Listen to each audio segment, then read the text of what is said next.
అయితే అందరికి హ్యాపీ ఉగాది అండి. ప్రతి ఒక్కరు కూడా నూతన సంవత్సర శుభాకాంక్షలు. ఈ నూతన సంవత్సర శుభాకాంక్షల్లో మా అన్న ఈ రోజు సినిమా రిలీజ్ అవ్వడం చాలా బాగా అనిపిస్తుంది. నిజంగా పవన్ కళ్యాణ్ గారు నిజం చెప్తాను, యాక్టింగ్ అల్టిమేట్. పవన్ కళ్యాణ్ గారు మీరు నాకు ఎప్పుడైతే వింటేజ్ మన ఖుషి కానీ లేదా బద్రి కానీ ఈ టైప్ ఇవన్నీ కూడా కనిపించారు అన్నమాట ఈ మూవీలో. చాలా బాగుంది మూవీ అయితే. At the same time first half కొంచెం బోరింగ్ అనిపిస్తుంది కానీ లిటిల్ పెట్టి సెకండ్ హాఫ్ దాన్ని కవర్ చేసేసింది, చాలా బాగా అనిపించింది. కానీ హరిశంకర్ గారు ఇంకొంచెం బెటర్ ఇస్తే బాగుండేదేమో అని అనిపించింది నాకైతే. ఎందుకంటే మీరు గబ్బర్ సింగ్ లాంటి హిట్ చేసిన తర్వాత ఇలాంటి సినిమా పడినప్పుడు అవతల వాళ్ళకి ఏమనిపిస్తుంది అంటే ఇంకొచ్చి ఇస్తే బాగుంటుంది అనిపిస్తుంది అనమాట. సో ఆవేళ అలా అనిపించింది.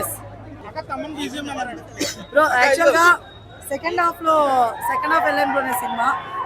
మ్యూజిక్ చాలా బాగా అనిపించింది నిజంగా, బ్యాక్గ్రౌండ్ మ్యూజిక్. కావాలి ఇంకా కూడా పెట్టచ్చు బ్రదర్, ఇంకా కూడా పెట్టచ్చు.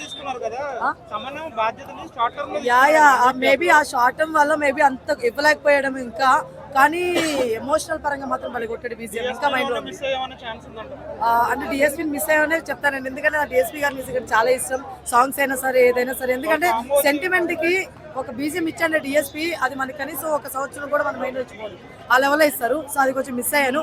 బట్ ఎనీవే ఏదైనా సరే చాలా బాగుంది. శ్రీలీల గారు ఫస్ట్ సెట్ అవ్వరు అనుకున్నాను, కానీ ఈ మనసే సాంగ్ లో మాత్రం చాలా బాగున్నారు. చాలా క్యూట్ గా చాలా బాగా యాక్ట్ చేశారు అనమాట. చాలా బాగా అనిపించింది అదైతే. అలా అది వేరండి, ఆ జోనర్ వేరండి. కాకపోతే ఒకటే చెప్తున్నాను, ఓజీలో మా అన్న వేరు, ఇక్కడ వేరు.